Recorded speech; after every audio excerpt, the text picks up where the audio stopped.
Cuma tadi bilang kan Yesus itu hanya untuk Bani Israel. Iya. Ketika di akhir, waktu ketika Yesus ingin naik ke langit, di situ ada ajaran yang mengajarkan untuk menyebarkan ajaran ini ke seluruh dunia kepada murid-muridnya. Nah, itu gimana itu tanggapan Bang Zuma? Terus Oke. kalau yang Bang Zuma bilang Musa hanya untuk kepada kaum Yahudi itu memang benar. Pada saat itu adalah bangsa pilihan Tuhan. Tapi ketika Yesus datang, dia datang untuk ke dunia ini, makanya dia disebut juga garam dan terang dunia. Seperti itu Bang Zuma. Coba Bang Zuma tanggapin dulu. Iya, baik. Jangankan Yesus yang mengatakan itu, Nabi Muhammad Sallallahu Alaihi Wasallam juga menyatakan hal yang sama. Beritakan Injil kepada seluruh umat manusia. Al-Quran memiliki tugas untuk itu. Apa itu? Injil datang kepada Nabi Isa alaihissalam. Manusia. Cakupannya apa? Dulu ada nabi yang bernama Nabi Isa, Yesua, Yesus yang diberikan kitab ketetapan, ilmu dan berupa hikmah kepadanya, yaitu Injil bernama Yesus. Beritakan, sampaikan sampai ke ujung bumi bahwa beliau adalah nabi untuk Bani Israel, tapi bukan disampaikan lalu menjadi pengikut. Allah ataniyal wa ja'alani nabiyan. Seorang nabi datang kepada Bani Israel, wahai seluruh umat manusia, bernama Isa putra Maryam. Dia menyatakan kepada kaumnya, ini hamba Allah. Yohanes 4 nomor 22. Aku ini adalah hamba Allah. Kisah para Rasul 4 nomor 27, 28 sampai 30. Aku ini Yesus, hamba Allah. Ini abadullah atani alkitab wa ja'alani nabiyan. Tuhanku memberikanku sebuah ketetapan berupa hikmah, menunjuk aku sebagai nabi di tengah-tengah Bani Israel. Sampaikan, uraikan, sampaikan kepada seluruh dunia. Ada sosok nabi yang datang kepada Bani Israel, nabinya terkemuka di dunia dan di akhirat. Sampaikan itu. Itu iman Islam. Untuk Bani Israel, kita hanya diminta untuk nabi yang diutus oleh Allah, bukan sesuai dengan tuduhan tuan rumah Bani Israel, dan tidak juga sebagai tuduhan yang dituduhkan oleh kaum sesat, yaitu kaum Nasrani. Bukan, melainkan dia adalah hamba Allah yang diberikan Injil, kemudian ditetapkan menjadi nabi bagi Bani Israel. Bukan disampaikan ke seluruh dunia sampai kita menjadi pengikut yang enggak hati-hati.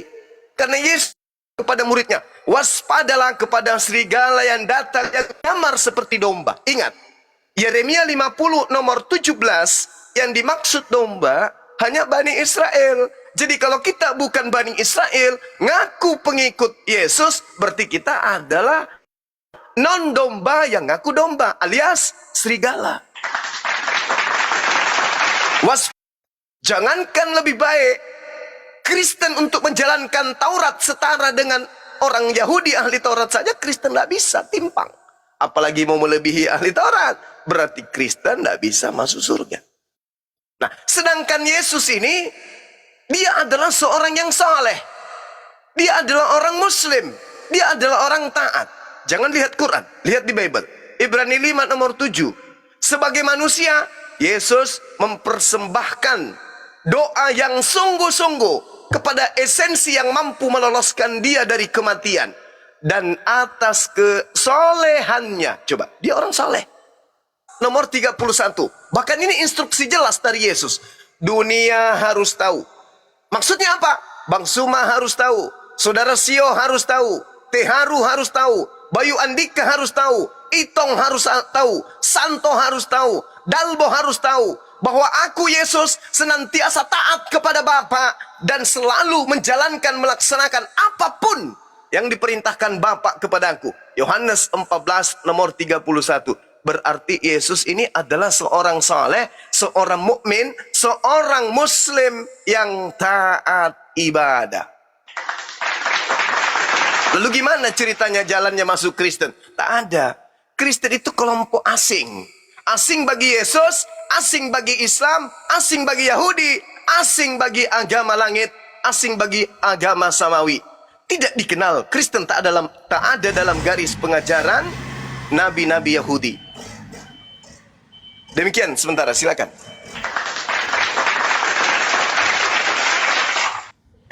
Di penjelasannya Bang Juma.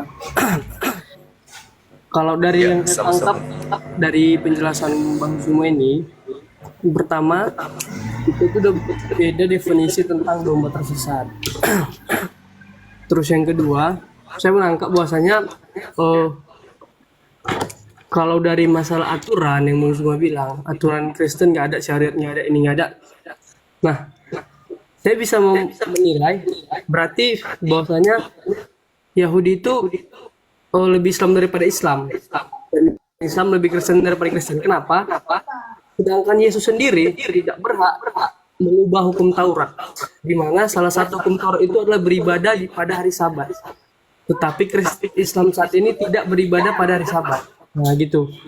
Karena kalau kita mau berpatokan harus yang balik-balik ke situ lagi. Padahal kan sebenarnya kan kalau saya lihat Kristen ini dia itu udah gimana ya, revolusi agama atau gimana ya nyebutnya. Cuman makanya Yesus bilang waktu dia menyembuhkan di hari Sabat bahwasanya itu boleh, artinya fleksibel. Sama kayak misalnya ketika kita berbohong itu boleh nggak ditengok dulu kasusnya, dia berbohong untuk gimana gitu kan. Jadi saya rasa Bang Zuma menganggap Kristen nggak punya syariat, nggak punya apa, saya kurang sepakat, karena kami masih ada aturan, dilarang untuk berbohong, dilarang untuk apa.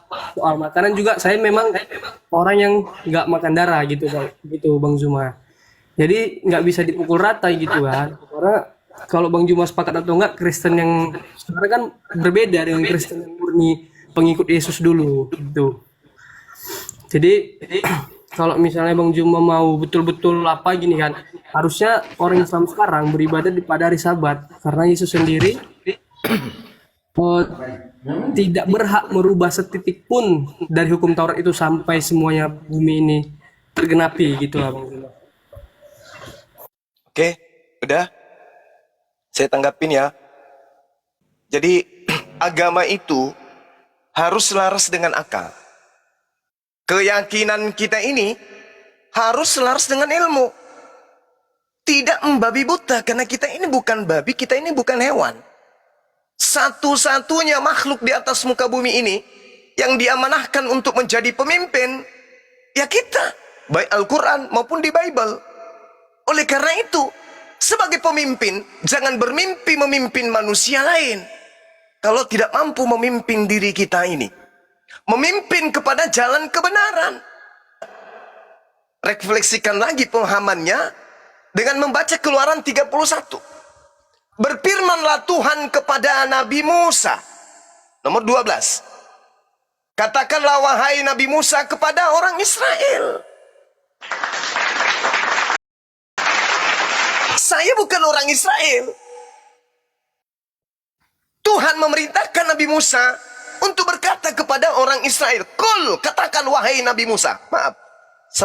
Katakanlah kepada orang Israel wahai Nabi Musa. Demikian yang harus kau katakan. Akan tetapi hari-hari Sabatku harus kamu pelihara. Sebab itulah peringatan antara aku dan kamu secara turun-temurun. Sehingga kamu mengetahui bahwa akulah Tuhan yang menguduskan kamu. Harus kamu pelihara hari Sabat. Sebab itulah hari kudus bagimu. Siapa yang melanggar kekudusan hari Sabat itu, pasti dia akan dihukum mati. Ini berlaku untuk Bani Israel. Kan ketika Yesus datang melakukan penginjilan di tanah Galilea. Tapi Kristen ibadah minggu, makan babi, joget-joget, apa itu, duduk di rumah ibadah, dan bla bla bla bla bla bla, dan seterusnya, Natalan, tahun baruan. Itu nggak pernah Yesus perhatikan. Sedangkan Yesus mengatakan dalam Yohanes 14:12, jika engkau mengasihi aku, engkau juga akan melakukan pekerjaan yang aku lakukan. Izin dulu host, tolong dulu dinaikkan itu host, Ustadz Richard itu host. Kan ada pada Oh, jemaah. nggak apa-apa host, naikkan aja dulu host. Siapa Bang? Kristen juga? Bukan, dia mualaf, Ustadz Richard, itu mentor saya juga. Sehat, Bang. Alhamdulillah ya kan. Ini sebenarnya dia ini adik saya. Cuman dia masih Kristen, saya di Islam.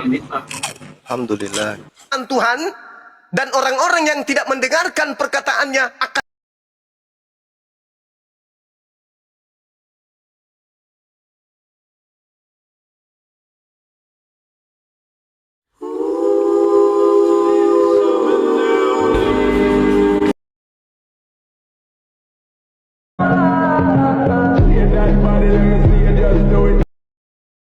Juga dengan diskusi, debat dengan orang Islam ya kan, debat dengan orang Islam. Artinya saya mempertahankan ketuhanan saya, kekristenan saya. Tapi suatu ketika ada satu yang unik. Ketika itu saya menemukan sebuah buku. Jadi di buku ini bercerita tentang hari kiamat. Karena memang menunjukkan bahwasannya engkau Muhammad hanyalah seorang manusia biasa, sesungguhnya petunjuk itu hanyalah datang daripadaku, insya Allah. Luar biasa ini. Masya Allah. Tanggapan Dek, silakan sebelum kembali ke Gurunda. Oke Bang, terima kasih Bang. Di sini saya menanggapi ya Bang, perkataan Bang Zuma. Yang pertama, yang Bang Zuma bilang di kitab Kisah Para Rasul tadi, itu udah saya baca. Itu adalah khotbah tentang Petrus menceritakan bahwasannya Musa menubuatkan akan adanya nabi, bukan bahwasanya di situ Petrus menubuatkan akan adanya nabi setelah Yesus. Itu yang saya tangkap. Nah, selanjutnya yang saya nggak sepakat dari Bang Zuma, kenapa Bang Zuma bilang kita nggak bisa ngambil patokan gara-gara negara itu mayoritas yang mayoritas Kristen, gara-gara banyak kasus AIDS. Nggak bisa gitulah Bang. Maksudnya gini, kalau Bang Zuma bilang gitu, maka nanti kaum-kaum yang di luar Muslim akan bilang gini, bahwasanya di negara Muslim peperangan itu paling tinggi dianya. Di negara Muslim perang sampai sekarang. Bahkan negara miskin juga mayoritasnya negara miskin. Nah, nanti akan dijawab dengan gitu Bang. Jadi kalau misalnya apa, kita buat perumpamaan yang apa aja Bang, yang dari Al-Quran aja gitu kan. Mungkin tapi juga bingung nih mau jawab apa. Kayaknya saya harus belajar lebih dalam lagi lah ya. Kayak mungkin Oke. udahlah, aja saya kembalikan kepada host.